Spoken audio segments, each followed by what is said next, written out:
Hello, everyone. In this video, I'm going to be talking about how career development can be a significant influence in the community setting or in the community counseling setting. So overall, like how does career development surface in community settings in general? So we've been talking in previous, videos and weeks about the university setting, the K through 12 setting. So now we're community. All right, so there's just a few quotes that I wanted to bring up from the Tang text that I've been referencing throughout all these videos. Uh, so on page 336, it talks about the interconnection between the mental health and career counseling and mental health and career development. So how both of those coincide and impact each other. So, just a few lines. So, practitioners have increasingly acknowledged that work related problems may be substantially more than an imperfect fit between person and job. So, yeah, okay. So, it's like this one's kind of speaking to the oversimplification, of that. We're not just matching people with a setting, there's so much more to it than that. Then they go on to talk about how work conditions play a primary role in causing job stress, how, maladaptive ways of managing stress impact the work or the career setting as well, the career context. And then a bit further on, it states that the focus of career counseling is currently shifting from a focus on the job or occupation being chosen to the individual making the choice. That might sound obvious, that I think previously is more like, okay, what about the environment do you match with? So it's almost this environmental focus over the individual. But as it says here, the focus is much more on the individual. And potentially it's because the work world is changing so much, changing so dramatically and shifting that we can't even anticipate changes. Like in previous videos, I've talked about how, like in 5 years, there's going to be careers that don't even exist. So how can we even anticipate that work context and environment? We can't. So we have to help the individual find stability inside themselves and a sense of continuity and like self-identity so that they can navigate transitions and adapt through whatever the challenges are, whether they're career, mental health, family, spiritual, so that they have an inner sense of you know self-understanding, and so they can shift themselves and adapt themselves. So I think that that's key for the community settings. That's key for career development, but it's also key for like intersections of mental health with addictions counseling. It's kind of finding this inner stability and knowing how to apply myself in various scenarios. Two more quick areas from page 336 and 337 that I wanted to highlight. So Tang is referencing Bluestein's work from 2006. So Bluestein 2006 advocates that work-related issues be compared in a comprehensive strategy for all counseling interventions. So yeah, we need to address work for all counseling contexts is basically what Bluestein's advocating for. Then it goes into, the distinctions between vocational or career counseling and personal counseling are an artifact of language and do not conform to the realities of people's lives. Once again, that's citing Bluestein. Vocational problems have often been misconstrued as somehow less important or painful than relationship problems.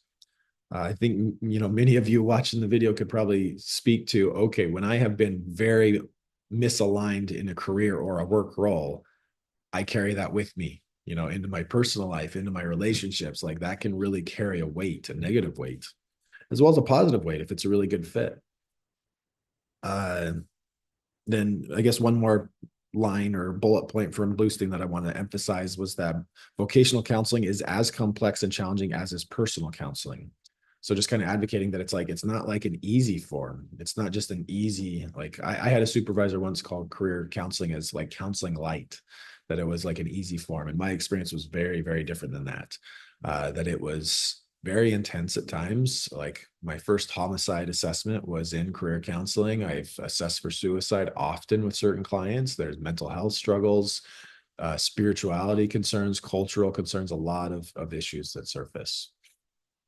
Uh, so yeah, with that being said, Tang goes on to talk about the kind of the intersection of career counseling or development with in mental health contexts, working with people with mental health concerns or issues, people struggling with addictions or ex-offenders, and then goes into some more details. But what I actually wanted to do was emphasize a few examples.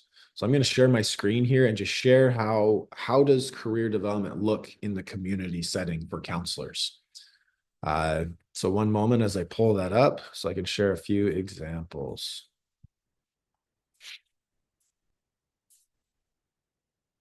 Oh, whoops. Just gotta, sometimes this doesn't play nice. The, the screen jumps around. Okay, here we go. So here's one. Uh, so this is a career counselor that's in private practice, Carrie Pinsky.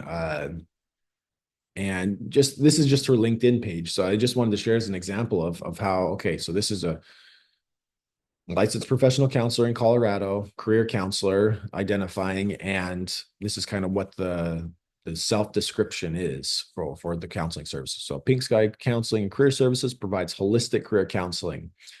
Excellent career counseling does not ignore the challenges or issues we face in our personal lives. Career decisions can be overwhelming, so I break down the process into manageable steps and provide the emotional support clients need in order to be successful. Then she goes on more to talk about her approach, that it integrates these counseling theories of solution focus, ACT, narrative, but then also career construction therapy or theory. So that's the Mark Savickas approach from the career construction interview, et cetera. So I just wanted to share some of the language of how, like, I think you can see that interconnection, for, at least for Carrie, between, okay, the mental health, the personal support that's needed, the social support that's needed, as well as the career context. So it's like this weaving thread together. They're not seen as disparate things. Like, okay, if you need career counseling, I'll meet with you in this way. If you need mental health, like it's this merging of philosophies. All right, a couple others here. This one was just from like a list of counselors that we're talking that are career development focused in the Colorado Springs area. So this one kind of stood out to me. So Mark Odland, I don't know Mark, never met him, but I just wanted to talk about at least this quote here. So interestingly, I haven't seen this frequently, but he's kind of specifically marketing towards men in their career development. So I haven't seen that much, but I guess that's his niche. So I guess I'll just read a few lines of this. So, are you a high achieving man looking for career guidance? Executive coaching has its place, but I provide something different. I don't give you advice, give you homework, or try to motivate you. Instead, like an emotional surgeon, I use research proven EMDR therapy to uncover the emotional barriers and insecurities that hold you back and heal them at their source. If you're a hardworking man on the verge of greatness, this can be the step necessary for personal and professional breakthrough. So you can kind of see once again. So he's integrating a trauma focus, EMDR focus, with career development, and kind of highlighting that I'm not here to give you answer. I'm here to like get to the core root of your emotional barriers, your insecurities, what's holding you back. So once that mental health focus to make kind of like the jump forward, in career success. So, and I think this could absolutely apply to not just men. I think a lot of people might like be very driven but then have blocks to their drive. So once again, just another example of what a career development focus could look like. And just really quick, a little bit more. There was one here, Regina Hopkins, and also based in Colorado and Denver. This is a general like Psychology Today profile. So this one just has a small little emphasis. So I'm just providing this as another example of like, okay, here's how career counseling can just kind of be given a focus, even if it's not the focal point of the approach. So Regina talks about just, are you feeling disconnected, misunderstood, or stuck, whether in a relationship or in your life? So just kind of general pattern, or I guess reflections on how the more of the mental health focus, it's being spoken to and marketed to up here. But then she specifically names, I also specialize in career counseling, guiding you through life transitions and finding fulfillment in your job. And right down here as well, I specialize in career counseling, relationship issues, and life transitions. Those are kind of the emphasized areas. Then it kind of goes back to kind of the general approach to therapy in general, not specific to career. So this is just another example that career can have a smaller niche for some people, just to like kind of highlight it for those who are interested, but maybe their general focus is more mental health focused. But I think we've seen the range of like very focused on career development, as well as the interconnection with mental health, to small focus on career, but at least it's getting an emphasis. At least it's getting some sort of a shout out, if you will, to help people understand that career is a significant aspect of human life. This last one is just a company that provides, yeah, career counseling as well, or career services. So this one's pretty general. It doesn't really address as clearly the interconnection between mental health and career, but it does, like, they do provide just kind of a career general focus. So discover a path to professional fulfillment with our career counseling service, tailored for individuals at any career stage. Our service provides personalized guidance to navigate career challenges and opportunities. They talk about practical tools and strategies for job search, resume building, interview preparation, workplace success. This is what I've often seen in just like a lot of like career services centers on campuses. That's like, hey, career exploration, as well as like these specific career skills of internship, finding internships, job searching, salary negotiation. So this one seems kind of standard to that type of setting, but it's based in the community though.